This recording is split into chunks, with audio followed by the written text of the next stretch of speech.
This is activity 2 for lab 6. And here I have my big old test tube and a little spoon, some dry yeast, and my 10 milliliters of hydrogen peroxide. I've already measured it out. Okay. And my 250 milliliter clean beaker. I'm going to pour this into the big test tube.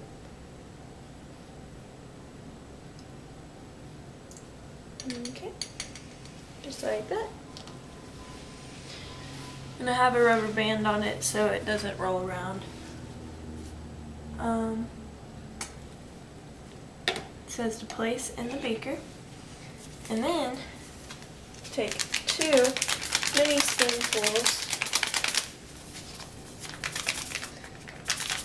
of dry yeast.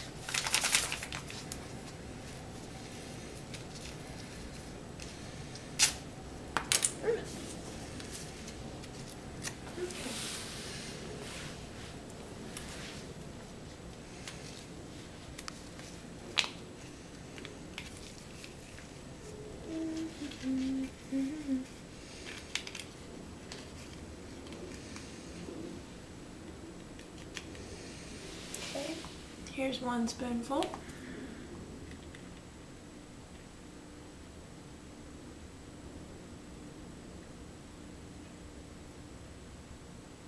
Okay, so it's to add to the hydrogen peroxide.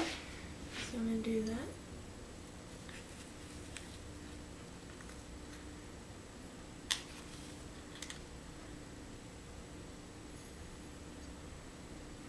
Okay.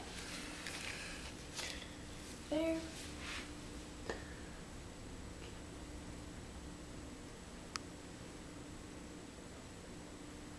And start the timer.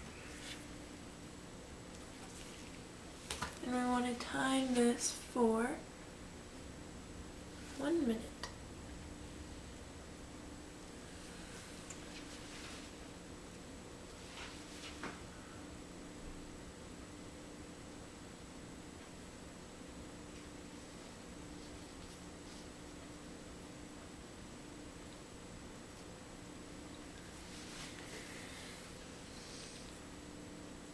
Whoa, that's cool.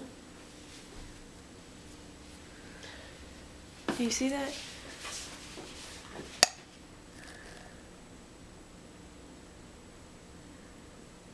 Looks like it's kind of separating in a way.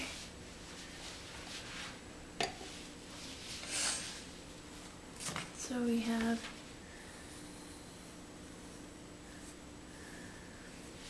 the yeast,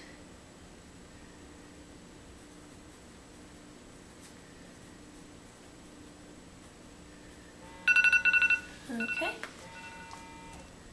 and now we swirl.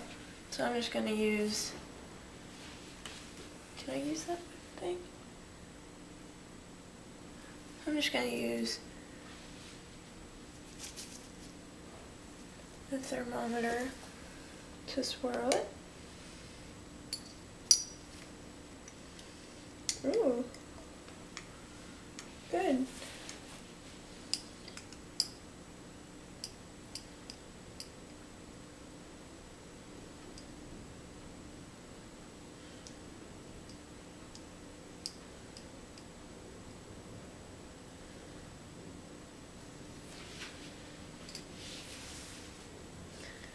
And that's what happens when you swirl it. So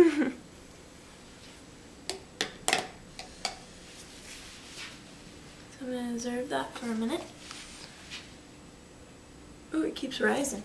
Oh, that's kind of scary. Oh, oh, oh my gosh.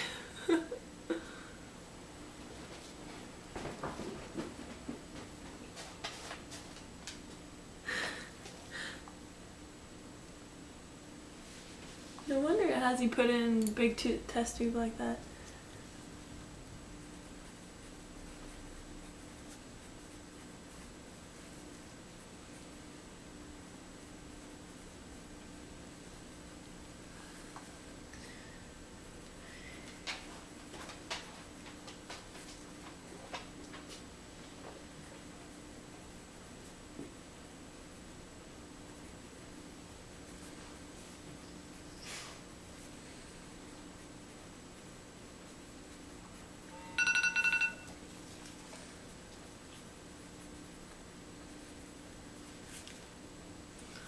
Okay. So it says yeast is not a part of this reaction, but it contains a protein that catalyzes the reaction. So that's cool. So it's just a protein in yeast that causes this reaction. It says using information described in standard tests for gaseous products, predict the results of 6A and 6B. Inserting a glowing splint into the large test tube that measures, well, oxygen in it. If it bursts into flames, it's an observation that oxygen is present in the reaction. If you insert a flaming splint into the large test tube, then hydrogen, it's testing for hydrogen in the reaction. And if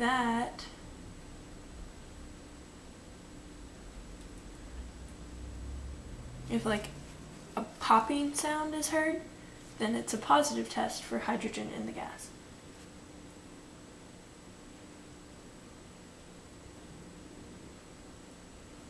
Okay. That's it for activity 2. I'm gonna go clean up all my stuff and be back to do activity 3.